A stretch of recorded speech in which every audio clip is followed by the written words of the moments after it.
Hello, everyone, and welcome to today's webinar with the Retail Bakers of America with Certified Master Baker, William McCarrick. For those who don't know me, my name is Marissa Serta-Tvili, and I am the Education and Certification Director at the Retail Bakers of America. The Retail Bakers of America is a national nonprofit trade association that focuses on supporting the success of the retail baking industry. We are a community of bakers, educators, business owners, and students from across the country. It is our mission to provide a community for idea sharing and networking, as well as support education excellence in the industry. Also, a big thank you to the Washington Red Raspberry Commission for your support of RBA's education programs. Washington produces approximately 90% of the nation's frozen red raspberry crop. Make sure to visit their website, redraz.org, redrazz.org, for great formulas and free resources. Check out their free baking and pastry with Washington Red Raspberries Toolkit for tips, baking formulas, and more. I am so excited to have Chef Bill McCarrick here. Chef McCarrick is an associate professor in baking and pastry arts at the Culinary Institute of America in Hyde Park, and a graduate of the Academy of Culinary Arts in New Jersey. After graduation, Chef McCarrick headed to Europe to be trained by masters in chocolate making, confectionery, bakery, and patisserie. Then he moved to Asia, where he gained tremendous experience as the executive pastry chef with the Ritz-Carlton, Shangri-La, and the Grand Hyatt hotels before returning to London to join world-renowned department store Harrods, where he oversaw chocolate, bakery, and pastry production. Chef, I am going to turn it over to you. Thank you so much for being here, and I'm excited for you to share this beautiful raspberry baguette you've created. Thank you very much, and thank you for the warm welcome, Marissa. I just want to welcome everybody to Hyde Park, Culinary Institute of America, where we're actually at one of our bake shops tabletop. So it's a perfect setup. We have everything within reach, and I hope that this demonstration can be educational, a little bit entertaining, and maybe a little bit philosophical.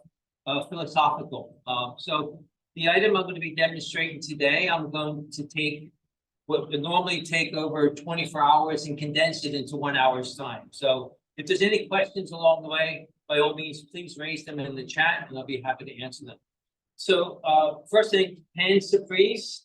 And you can see the beautiful presentation for this product here. It is a baguette dough, but it has replacement of some rye flour. And the rye flour gives a bit of texture, complexity, a little bit of chew to the product. And then it's almost like it's rolled like a stromboli with some raspberry jelly, which I'm going to demonstrate how to make that, and some pre-cooked bacon strips, and also some Monterey Jack cheese. It's egg washed and it's cut like an epi, and it has a really beautiful decoration for it. And for this particular product, the ingredients we basically have in front of us. So we're going to be using, and you could use either fresh yeast or instant dry yeast. Using fresh yeast, you just want to you want to increase the quantity threefold on that, and you'll be receiving the formula recipe for this product also. We also have some of the rye flour. The rye flour we use is, just to give you an idea, medium rye flour with about 16% protein content. And then I'm using some Central Mills organic wheat flour. We just returned from Camp Red in Rhode Island, and we got some amazing millers there, and that's one product that I'm a huge fan of. We have some in-house smoked bacon that's been prepared and cooled down. We're going to be using some of the raspberries that are frozen. In this case, we got some fresh raspberries, and then we have some of the Monterey Jack cheese. The other thing, which is a real key component to it, is there is a biga, which is a pre-ferment that we mix ahead of time. So yesterday, we mixed the flour, the water, and a pinch of yeast. And what we did was we were able to achieve this wonderful mixture. And you can see how elastic it is. So for anybody who's making this particular bread, it's important to use a pre-ferment that's going to give wonderful aroma. It's going to help with the shelf life, the taste, the oven spring. So the process of this bread actually started yesterday. So I'm not going to go through the whole mixing of it, but the the pre-ferment of the biga. And the biga is very tight to absorb the extra hydration. I wanted to make sure that I had that in place, okay? So that's the ingredients. I'm just going to slide this to the side. And I'm going to go on to now to actually show how we make the raspberry jelly inside. So the raspberry jelly inside is one that, think about, you're almost like you're cooking a raspberry jam. So we have the purees of raspberry, and this is a slightly larger quantity, but the same proportion as the one that you have in your recipe packet. So that picture is raspberry puree. We also have scaled out the water. Okay, we're going to thin it down a little bit because I want to be able to pour this mixture. And then inside of this bowl, I have some of the sugar, and I'm using an ingredient that is one that became famous for the vegan creme brulee fad that's been taken over the country. And it's a product called gellan. And gellan is a product that it can be replaced with some pectin, but I find that gellan, because it's hygroscopic, but also it's thermoreversible, it's a product that really lends itself well to bacon in this particular baguette. So without any further waiting, I'm going to go ahead and start to prepare that. So I'm going to pour the puree into the medium-sized pot. And then what I'm going to do is just to make sure the puree doesn't always come out, pour the water right on top. And I'm achieving this, cleaning my bowl out really nice and easily before it goes back inside. So I have the raspberry puree, and I also have the water inside there. So take it over here, I'm going to put it stove, turn that on to a high heat. And then really important, what I have to do is I have to make sure that if you're using sugar and pectin, you have to always make sure these binding agents are combined with a slurry, or in this case, granulated sugar. And that granulated sugar, and all it involves is just to whisk it. That granulated sugar helps to protect and avoid the lumps that can often happen whenever you're making any type of jam, or in this type, it's going to be a jelly on top of it. So again, if I was going to do this without the gellan, and I can share in the chat where I source that from, I would use pectin inside it. Okay, you have the acid, you have the heat, you have the liquid going over there. So that's going to take a minute just to come to a boil. I'm going to slide this to the side, and then I'm going to bring over my dough.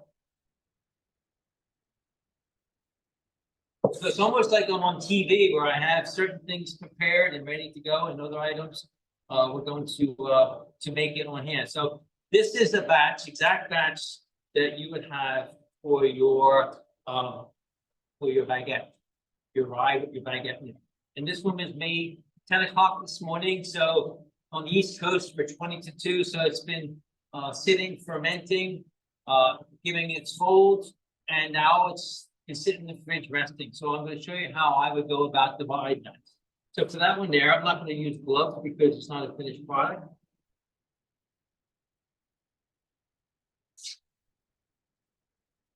Take my bench flour. And whenever I use bench flour, I always use bread flour, unless I'm using 100% rye bread. In that case, I tend to use rye flour, or if it's a whole wheat bread, use whole wheat flour.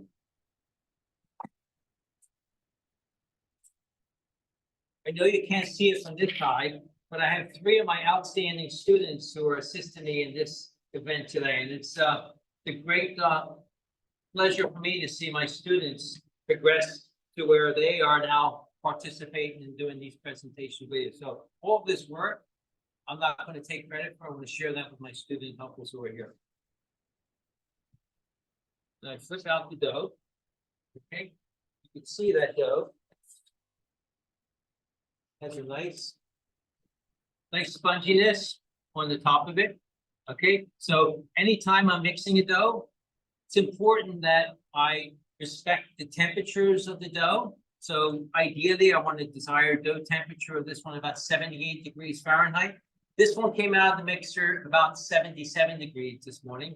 And that's the perfect timing for having that dough progress to its fermentation. There was a intermittent fold that was given to it, and it's now been sitting in the fridge for probably about 45 minutes. I'm going to go ahead and I'm going to divide that dough. I may have to stop just to do the jelly over here as it gets closer, but I just wanted to show you the technique of that particular one. We're going to flour on top. Now with this this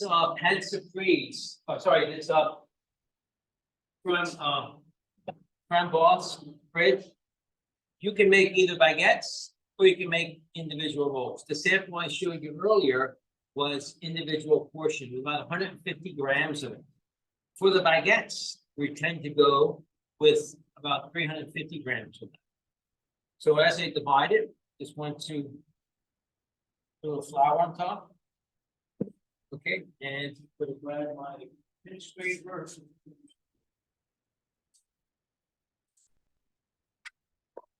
Right then through.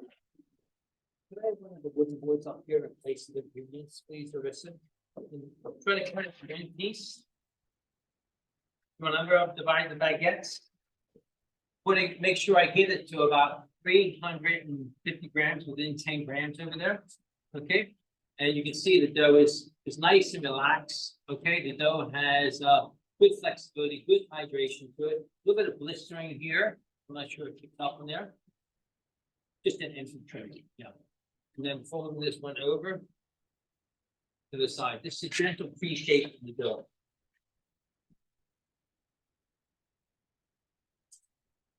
And again, just to repeat.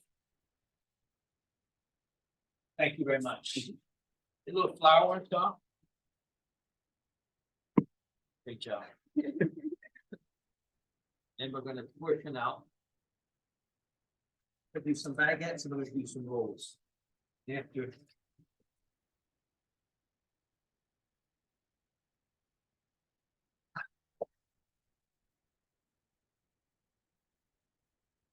And just about 350. There we go. Okay. They're going to rest to the side, and then for the actual individual portion ones, let's put them at 150. Let's place them to the side. And as you do it, a few of them, you start to portion exactly, you get the exact measurement onto it.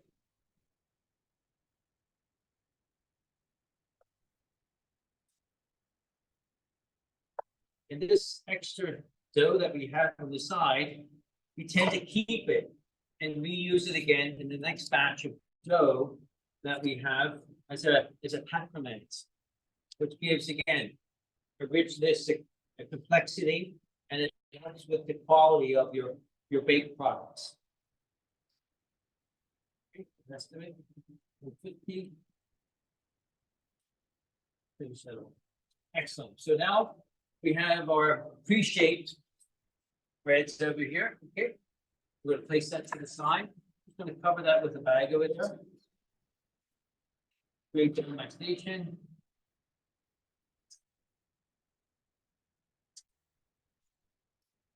So whether I'm doing the rye baguette, the wheat baguette, whole wheat baguette, spelt baguette, I'm using the same technique that I'm using today for those particular products over there. Making sure I do a pre-ferment for it. In this case, it was a biga. Personally, I love to do a foolish for when I do a lean dough with wheat flour. But I want to make sure that I always have this pre-ferment going the day before. Okay, good. It looks like my jam is almost perfect over there. So before I go ahead with the continuation of the cooking on that one over there, I want to make sure that I have my pan over there. I have a particular pan, okay? And I'm going to line some saran wrap. We'll put some saran wrap on this one here right now before I pour that inside here, okay? So now you have the raspberry puree, and you have the water inside here. Just coming to a boil, you see the steam coming up. At this stage here, it's important I turn off the heat. Place that to the side. Thank you.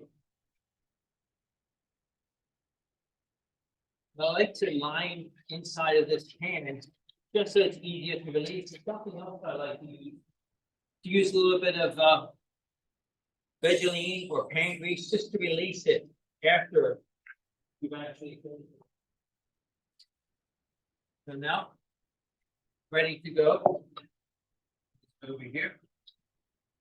Start to pour and whisk at the same time. Really important you whisk this as you incorporate it. If you don't whisk as you incorporate it, you're going to find that you get lumps inside of your product. And now all the sugar, the gellan, the water, the raspberry is all in the pot. And it's going to take on what looks like a pastry cream texture. So you can see the trailing of my whisking as I whisk that through. You don't want to whisk it and cook it too far, otherwise it solidifies in the pot and not in the pan. Okay, so right now I'm going to pour this in. So easy.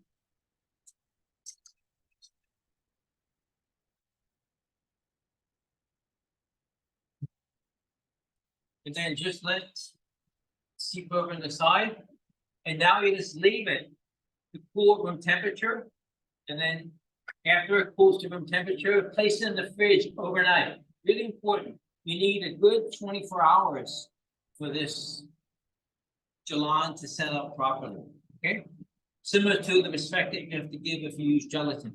So I'm just going to place this to the side.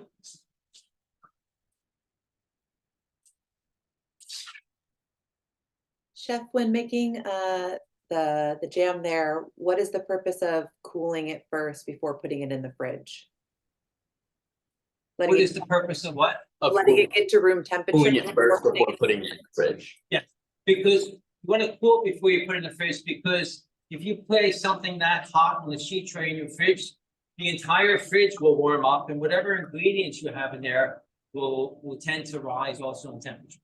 So it's ideal to let it cool, and it's a product that is low in pH, so has a lot of acid, so it's not a high risk item to have out there, but it's just better to let it cool down before you place it in the fridge, or for the conditions of your refrigerator and the other products that are within there. Okay? Thank you. Great question. Yeah. Okay. So so now let's take our other tray that we had right down over here.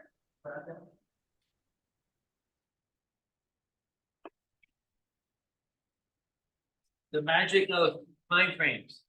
So these are 150 gram, same dough that you saw there. Notice distinctively the color of the previous flour dough is a little bit lighter. As it sits, as it oxidizes, it takes on the color of the actual rye flour inside there. So you'll see noticeably, you see that it looks slightly tan on the grayish side, but it's more of a wheat gray that you see inside there. Okay, so we're going to be using that. So this has been chilled, relaxed, pre-shaped over there. Oh, thank you.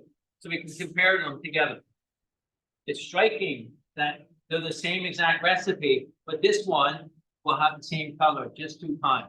So one of the criteria I look for when I properly make that dough, thank you, is that I want to make sure that it's had a chance to fully relax over there. Okay, good. So now what I'm going to do is have my sheet tray with my parchment paper right over to the side here.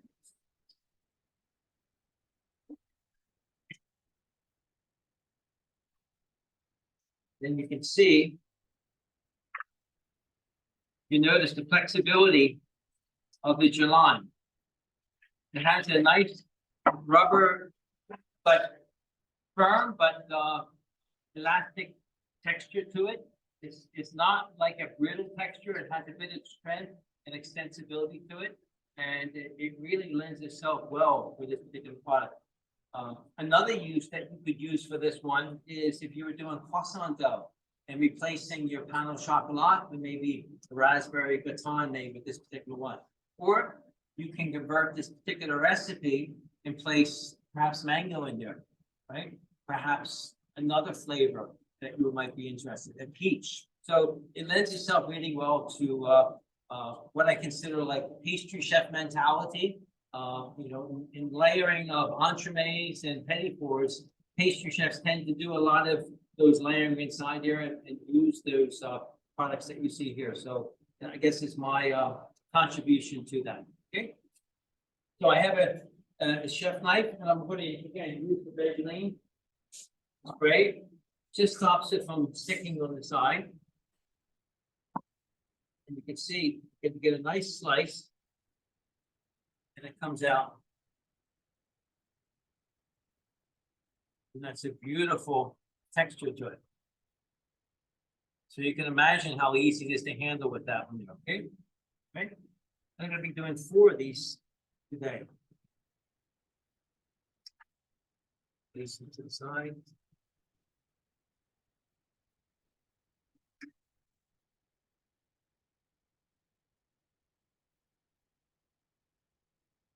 Beautiful. Great job. Well done. Okay.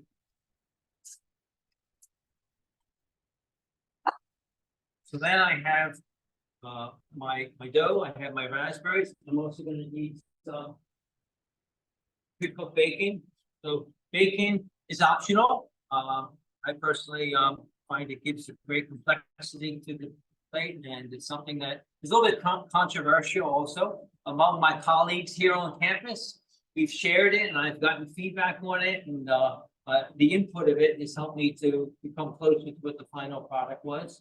And I really like the fact that we also use some Monterey Jack cheese on this particular one, right? Like Monterey Jack being more of a high-fat, soft California cheese, really melts well. I think it goes really great with this combination over here.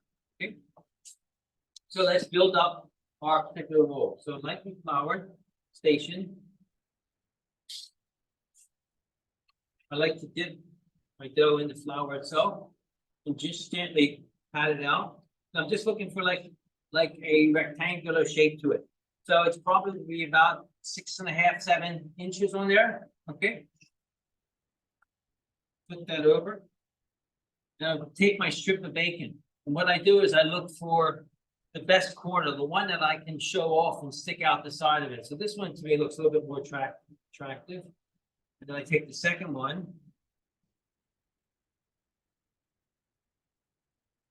And this one here looks, so I hang it, I extend beyond the end of the actual roll itself, okay? And then what I'm gonna do is take one of my strips. And extend that, the same length as the bacon. Extend that through, so you can see it has that elasticity of it. Then what I'm gonna do is place this cheese directly on top. And then I'm going to encapsulate the whole item. So I'm going to stretch it over the filling, the raspberry, the bacon, and the cheese. And on the opposite side, just gently press that down so you're forming a seam. And then repeat it again to where the seam is completely on the bottom. See here. The seam is directly on the bottom of it. Place this over to the side.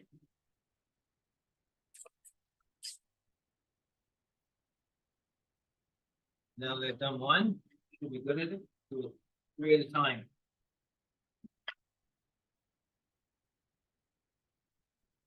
So the particular rye that we also make here, we can also enhance the flavor and the texture of it by using a slightly more rye sour. So if you're ever making rye sour bread, you can also experiment with increasing the base dough, a little bit more rye sour inside there. I would not go over 15%, 1/5 of the total weight of your actual dough, but it's going to give you a much denser, heavier, and longer lasting piece of bread that you can use for that one. Okay, so again, place 3. This one's slightly different. I'm going to put the bacon on top of it.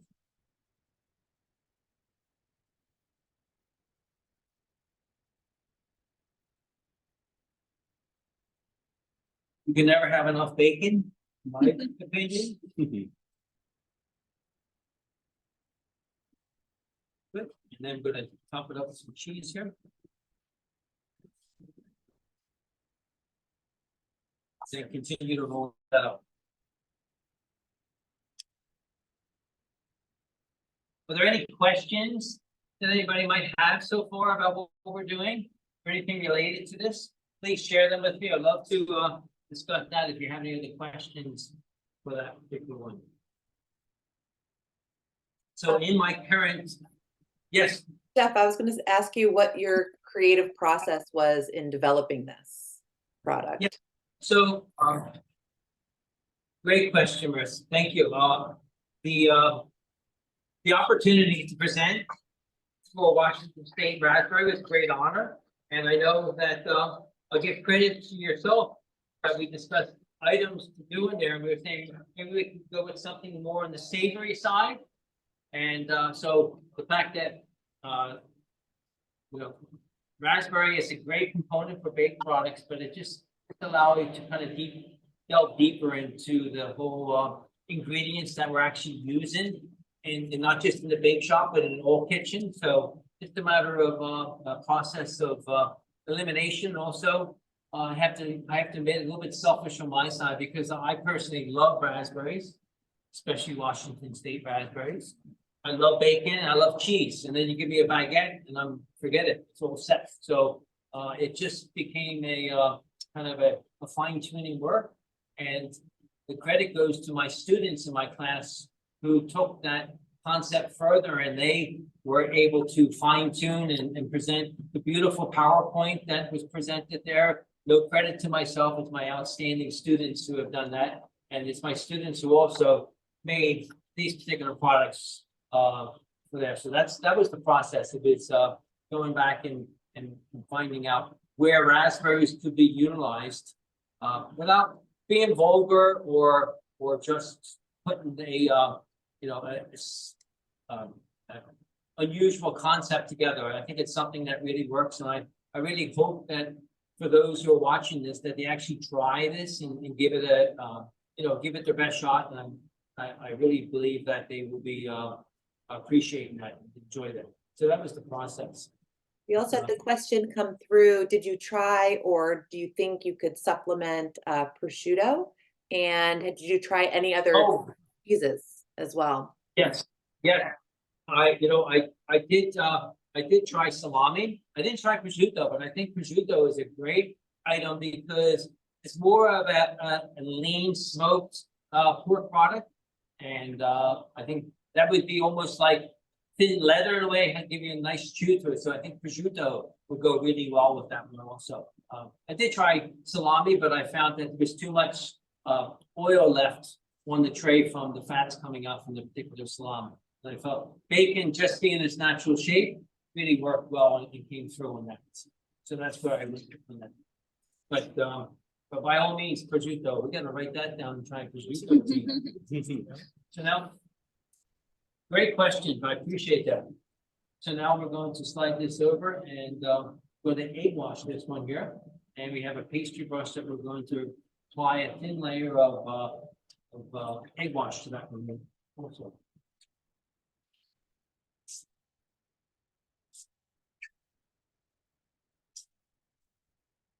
So the egg wash that I'm using for this particular one, the recipe I use for it is, I didn't include in there, but it's 200 grams of heavy cream, 200 grams of yolks, 300 grams of milk, and 300 grams of whole eggs, all strained.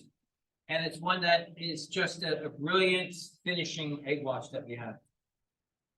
Just brush that to the side.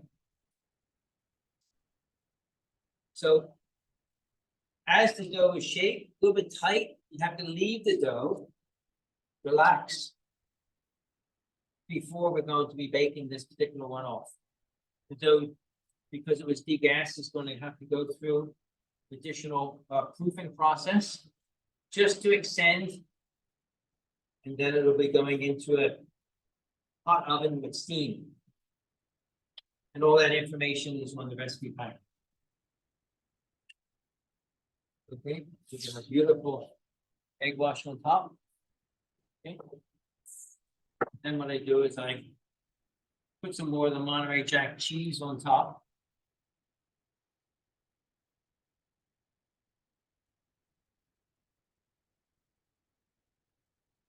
So the Monterey Jack cheese that we used over here, we used it mozzarella cheese, we tried some cheddar cheese. We had some, even tried some mascarpone cheese inside, just to give a bit of creaminess, but the Monterey Jack definitely came out in appearance, in practicality, and also taste along the way. I have my brand new scissors, brand new pastry brush just for today. Bring out the new toys. All right, and then I'm going to do like I would if I was making an epi. So I'm going to give scores on top of it. So slide and then open. Slide and then open, like I would for a lean dough epi. So you can see the interior of the actual baguette.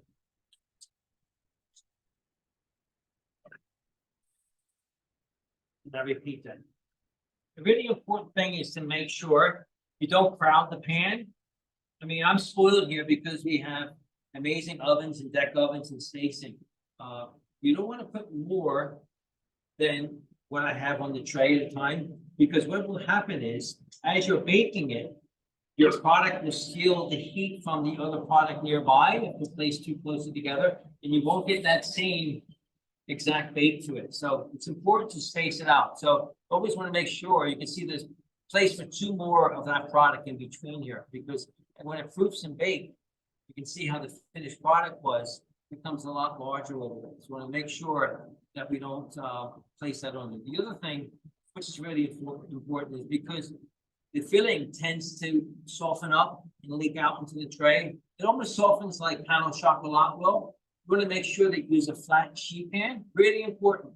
If the sheet pan is uneven, what's going to happen is your mixture here may slide to the side. So you want to keep everything contained inside it. And when I bake the baguette, I'm baking it purely for the color of the raspberry. I still want to maintain some of that red color inside of the raspberry puree. If I bake it too far, it's going to become black. And you want to make sure that you can see clearly that it's a raspberry flavor that you have inside of here. Okay, so that's a couple of the key points that I have. Okay, so with this particular dough, it is one that lends itself well to make the dough the day before, shape it like this. And what I could also do, it's very practical, because I could freeze this before baking. And what I would do is, before I cut it, scored it with the scissors, I would take it, I would egg wash it, and then I would put it in the freezer uncovered. Ideally a glass freezer, but if you don't have a glass freezer, just a freezer to get cold. Once it's frozen cold, then I would continue to wrap the whole tray. In that case, you can put them closer. But I found that they really respond well to be frozen at full proof and then defrost it and baked, because the cheese on top is very forgiving. The cheese on top helps with the dough adhering to the dough, giving that wonderful baked finish to it. And it also lends itself really well to being a practical item that you can prepare and do. If you have a banquet, if you're doing a large quantity of this one, I would not hesitate doing this. I think it really lends itself well. But I would not cut it, because once you cut the product open, you're exposing the interior. The chances of it drying out the interior are much higher than if you left it in the continued state that it was in the log. Okay, so that's my advice for it. So this will become, going forward after today, one of our staple items in Bake Shop 6. And Bake Shop 6 is also our Instagram page. So not to be self-promotional, but bake.shop.6. Green logo there is our bake shop, where we post student photos. Things like today are going to be posted, our wonderful interaction day. And so you'll see this as an ongoing product over there. And I invite you to reach out and connect and send questions and share comments to us on our bake shop sales, okay? So if there's no other questions, I'm gonna go on to finishing the actual baguettes now. We did the smaller ones, but I'm gonna take the first dough that I divided here a few minutes ago. I'm gonna take that back up and I'm gonna continue to shape that dough. And place this one to the side. Thank you very much. Sure.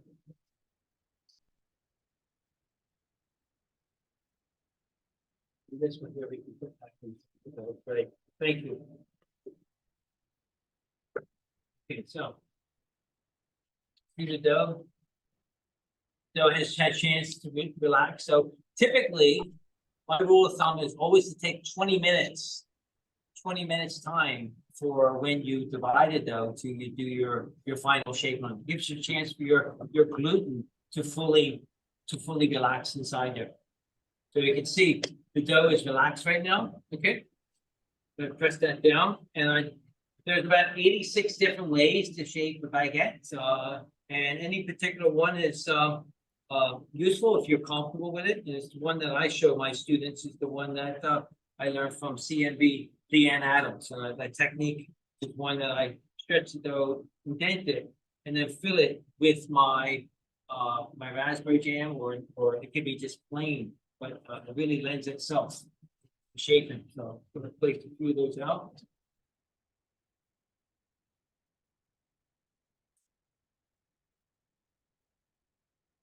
What about my students? Any questions for you? We got our student helpers here. Anything that you have questions for?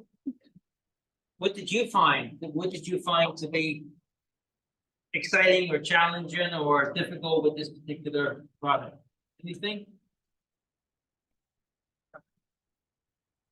You know what it was? Keeping the bacon from everybody tasting the bacon. It's important when we bake all the bacon in our bake shop. It's not like a snacking area where you have anybody who will come in and help themselves. So that was the big challenge, right? Okay. You can see, I appreciate that over there.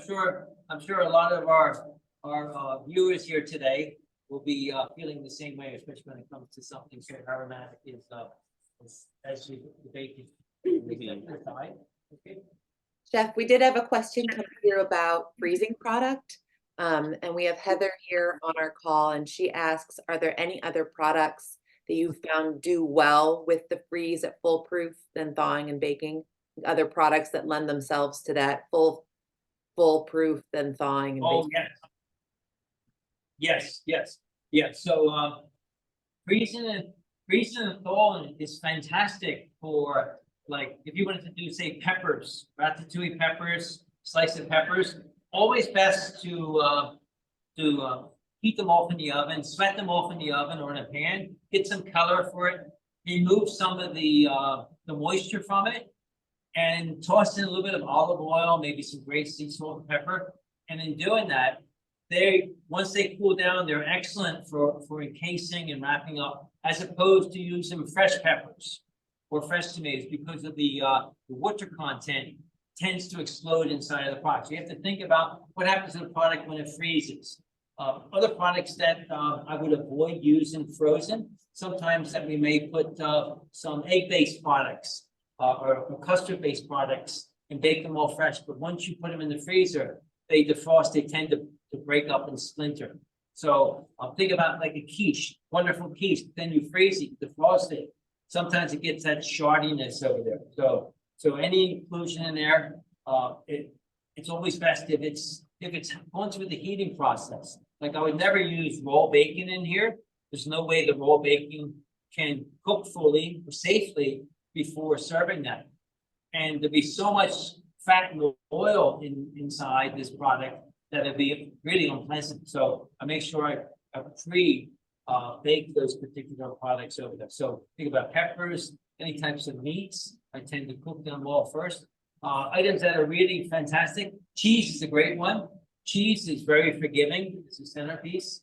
It really works well. Cheese is a great component. And you see a lot of bakers, pastry chefs using cheese as an inclusion. Think about Danish. Think about different types of bread products. Pizzas, how well they handle.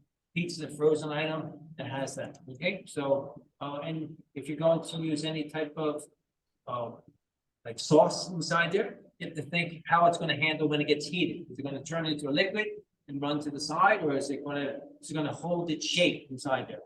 And that's the benefit of this raspberry liquid. I'm actually trapping it so it doesn't suspend off of it. But that's great questions. So now I'm ready to go on a larger scale for my my baguettes. And still, it's been sitting at room temperature, but you see the condition of the gellan is just outstanding.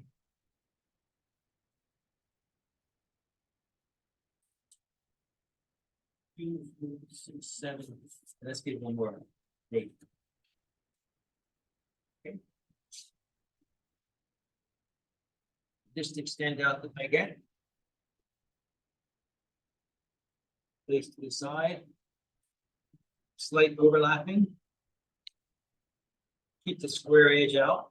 Really important. I want to have my raspberry gel go out the outside of whatever product. I want you to be able to see clearly what the filling is. So when your guest has your product, it's important you show in some way what's in the interior of it. Not that they bite into it and get shocked that they weren't expecting raspberry inside there. So by having this on the outside allows me to convey and communicate the message about what ingredients are actually in here. And then we line these through. One day soon in the near future, our technology is going to be so advanced that we can send through the internet finished samples of these products, because the smell and the taste is something which we are going to enjoy there, but I would like to share with everybody else there. Maybe one day in the future, maybe one of our students will create this up. Okay? There we go. We're in the works. And again, repeat of the bacon onto the side.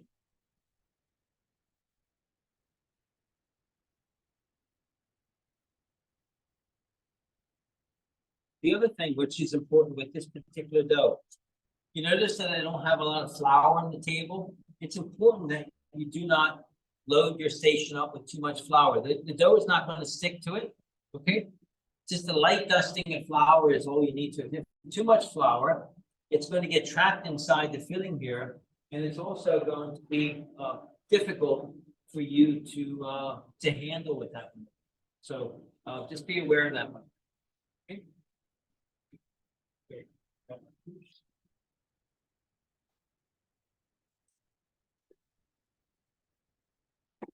Then I'm going to use my linen couche so the bread can actually rest on it. If you don't have a linen couche, you could use a tea towel on there. Just be aware. Anytime you use these couches, they're great for lean doughs, rye breads, semolina. Just want to make sure that nothing in the interior is leaking out into it. Okay. So what I always want to do is just make sure I put a layer of flour here,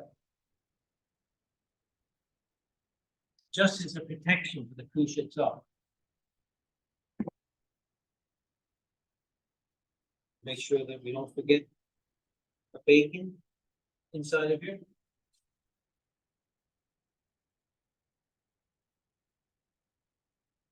I'll tell you what, I can imagine visualizing that if you did a selection of paste. So we had one of our contacts here mentioned using prosciutto.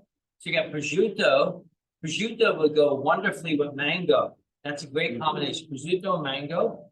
Because don't forget, prosciutto typically is what traditionally served with. Prosciutto. You see a lot of times served with what? Something a bit cleansing, right? So definitely would use that. So you get prosciutto, and then we use mango. Then I could also use maybe some additional raspberries inside, some Washington State raspberry. Now this forming a seam to it. Washington State raspberries, make maybe a dip on the side, raspberry, maybe a little Tabasco in there, right? A little bit of seasoning in there, salt and pepper. Sauteed garlic in there maybe. That could work really well together, almost like a, a nice gourmet dipping sauce for that. So there's our baguette, 350 grams, tend to be 18 to 21 inches. And lift it up onto the couche, realign it. The couche is protected by a small amount of flour. Then we'll let the dough go to sleep on the side. Then I'll repeat it again. So prosciutto, cheese, all those components of it will work really well together. And I really appreciate the fact that I have a great medium to work with, being this really good quality dough, because it's a dough that is a great educational tool. Everybody loves the flour, the salt, the yeast, the simple ingredients, and just by the inclusion of the rye flour, you change the whole texture of that particular dough and allows it to take on its uniqueness as far as being used as a bakery bread product. And I could also see this as a nice breakfast pastry. You think about bacon and eggs, etc., but this could be something that has itself a good position where it's a nice breakfast item. So, I mean, I eat it any time of the day, but just think it works really well. Lay that to the side. We have a question here. So- Chef. Have you tried using the gellan with tomato paste ever as an inclusion? I have not, but I know it will work the same way as it will with raspberries because they're both very acidic, low pH. So yes, it would work. That's a great idea. It's almost like you're recreating the pizza, right? Or, yeah, I like that idea. Getting hungry, I think. Yes. Or think about the options of maybe making a guacamole or hummus, right? And doing that, right? And doing that, it's stabilized inside. But I will admit, the star of the show are the raspberries. That is the star. These other ingredients are outstanding, but I love the raspberry that we have here, and I appreciate the opportunity to work with it. I hope it's conveying that to the screen, how enjoyable this is. It's like I'm on the beach relaxing and just sipping a pina colada, shaping my baguettes. Last but not least, okay. Are there any other questions that might be out there about the items we're making, or how we could utilize this product? No questions. Did I mention it holds up really well in the fridge also? In 3-4 days in the fridge, it doesn't bleed or seep like some products will, especially when you have sometimes you find that gelatin or certain starch, you make a pastry cream and you put it in the fridge, and then you get that layer of moisture on top, that kind of rupturing of the water inside. You don't have the same thing. It really contains it well, and the mouthfeel is so delicate. It's not in any way. It looks very elastic, but I can tell you when you bite into it, it just kind of dissolves in your palate. It's very easy to eat, and it doesn't have any adverse side effects to it. So when I taste it, all I'm tasting is the actual raspberry. I'm not tasting anything else in there. So it really lends itself well for that. And does that consistency remain after it's baked as well, Chef? Like once it goes through? Yeah, the consistency is one that it softens up. It's almost like when you take a pain au chocolat in the oven, you have those chocolate batons, you take them hot, you touch them, it's like liquidy. But once it's stabilized, it sets and slightly cools down, it resets again. So it's thermo-reversible. So I can always heat it up and re-pour it again, heat it up, re-pour it again, which is a big advantage, especially when we're talking about bakery products going from from raw to baked, to frozen, to be heated. So it's outstanding for that. So, no, it just really, here's the package from Kitchen Alchemy, okay? And it was the gellan ISO LT 100, right? A pack like this costs $24. It is expensive, but this will last you. I would probably get 100 baguettes from that easily. So if you think 24 cents for a baguette, not bad. I think it's a great investment. So they have some great products that mostly pastry chefs are using. So I'm probably the only one in bakery department who is using this particular one, but I'm going to definitely share this with my colleagues. We'll take another sheet pan. We're going to load up our baguettes and loaves. Great questions.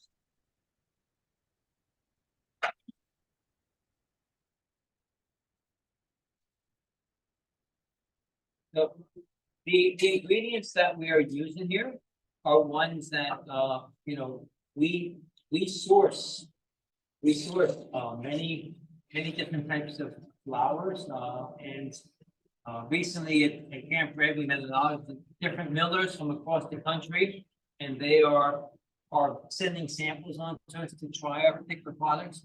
The point of that is, the flour that you may be using in the Midwest may be slightly different than the one that we're using on the East Coast. So sometimes you just have to experiment with it, and you have to try out particular items. You have to see, you have to make sure that you can get practice with that. So muscle memory practice is really important.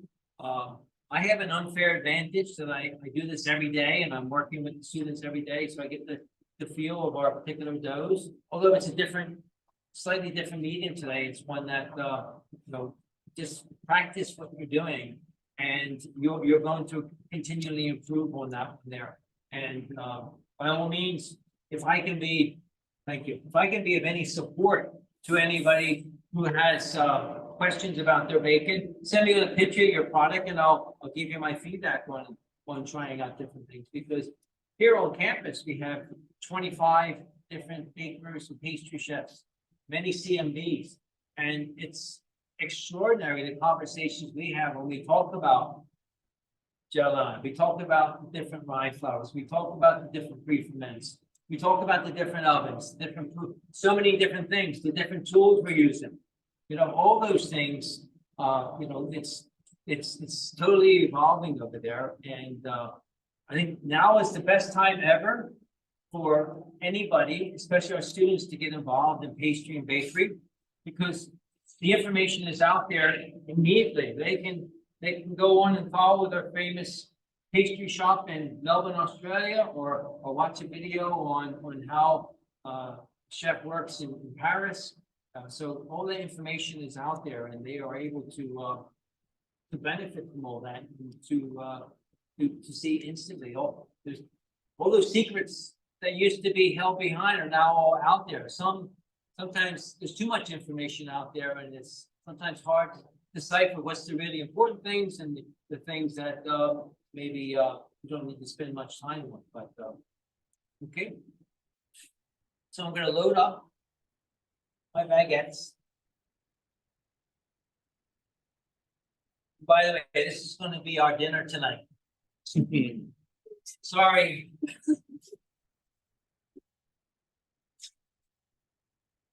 Egg wash.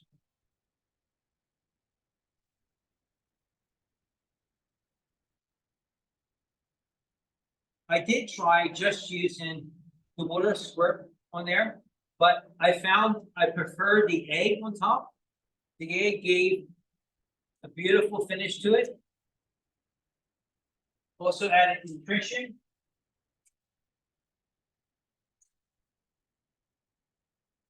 Side. It gives a beautiful extension of the shelf life to it when you bake it. And now I'm going to score the whole baguette. That is so. How's that look? Beautiful. Chef, would you repeat your egg wash formula one more time for the for the Yeah, attendees? my egg wash formula is 4 ingredients.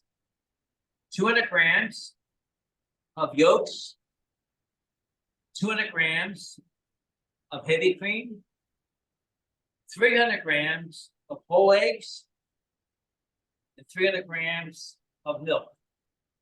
Combine it all together, strain it, and you have a beautiful egg wash on top of it. It's rich, it preserves it, it's unique. You can identify my egg wash compared to other. So I'm giving you my best. I'm sharing it. I'm not holding on to any secrets.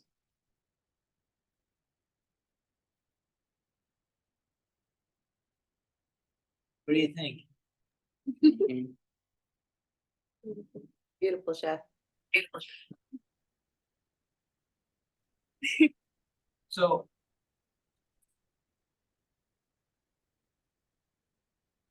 here's our start to finish. We began the journey.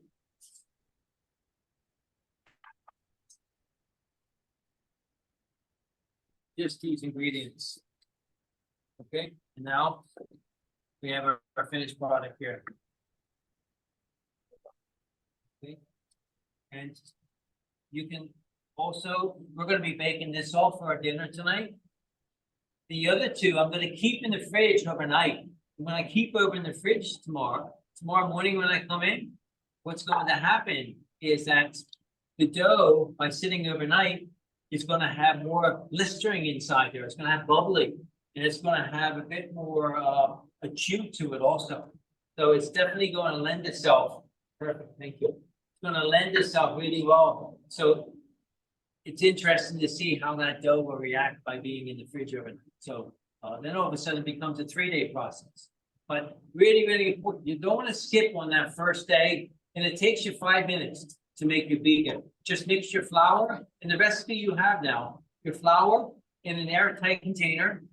Doesn't have to be one it's going to expand maybe double in size. Just room temperature water, mix it by hand, and then cover it up, and you're all set. And then the following day you take it, and it has that beautiful elasticity. So you've already started your bread making process the day before by making that pre-ferment. So that's a technique, it's a skill that bakers use all over the world to get outstanding bread. As opposed to just taking the ingredients right now, mix it all, and then try to shape and bake off a loaf of bread in a couple hours. The quality, even though the same ingredients, is completely different.